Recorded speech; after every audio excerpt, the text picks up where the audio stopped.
शिक्षा नीति सरकार की शिक्षा नीति नहीं है, ये देश की शिक्षा नीति है।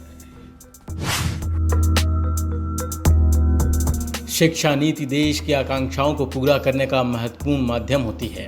नई राष्ट्रीय शिक्षा नीति 2020 को लेकर आयोजित सम्मेलन को संबोधित करते हुए पीएम नरेंद्र मोदी ने कहा कि नई शिक्षा नीति बहुत ही प्रासंगिक है और इस पर बहुत मंथन किया गया है।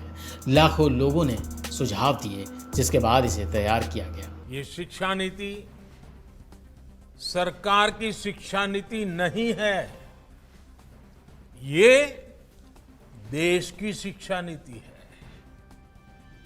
जैसे विदेश नीति किसी सरकार की नहीं, देश की विदेश नीति होती है। रक्षा नीति किसी सरकार की नहीं, देश की रक्षा नीति होती है। वैसे ही शिक्षा नीति भी कौन सरकार है, किसकी सरकार है, कौन बैठा है, कौन नहीं बैठा है, उसके आधार पर नहीं चलती है। शिक्षा नीति देश की ही नीति होती। शिक्षा नीति का जो ड्राफ्ट तैयार हुआ था, उसके अलग अलग पॉइंट्स पर भी 2 लाख से अधिक लोगों ने अपने सुझाव दिए थे।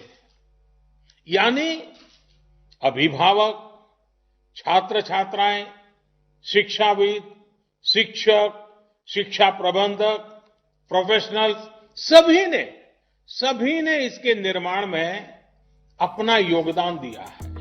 पीएम ने कहा कि आज दुनिया में तेजी से बदलते जॉब्स, नेचर ऑफ वर्क को लेकर चर्चा हो रही है। नई शिक्षा नीति देश के युवाओं को भविष्य की आवश्यकताओं के मुताबिक शिक्षा और स्किल दोनों मोर्चों पर तैयार करेगी। नई राष्ट्रीय शिक्षा नीति से आत्मनिर्भर भारत का संकल्प भी पूरा होगा। नेशनल एजुकेशन पॉलिसी सिर्फ पढ़ाई लिखाई के तौर तरीकों में ही बदलाव लाने के लिए नहीं है। ये पॉलिसी 21वीं सदी के भारत के सामाजिक और आर्थिक जीवन को नई दिशा देने वाली है।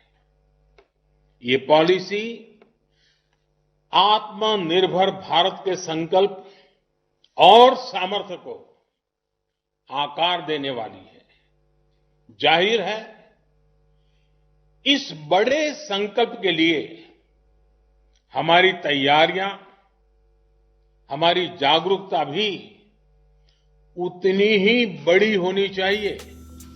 पीएम ने कहा कि राष्ट्रीय शिक्षा नीति में बिना दबाव के, बिना अभाव और बिना प्रभाव के सीखने के लोकतांत्रिक मूल्यों को हमारी शिक्षा व्यवस्था का हिस्सा बनाया गया है। आपको बता दें कि एजुकेशन के क्षेत्र में केंद्र सरकार की नई राष्ट्रीय शिक्षा नीति को लेकर शिक्षा जगत में भी काफी चर्चा हो रही है। उम्मीद है आने वाले समय में इसका बड़ा व्यापक असर देखने को मिलेगा। News room post, Delhi.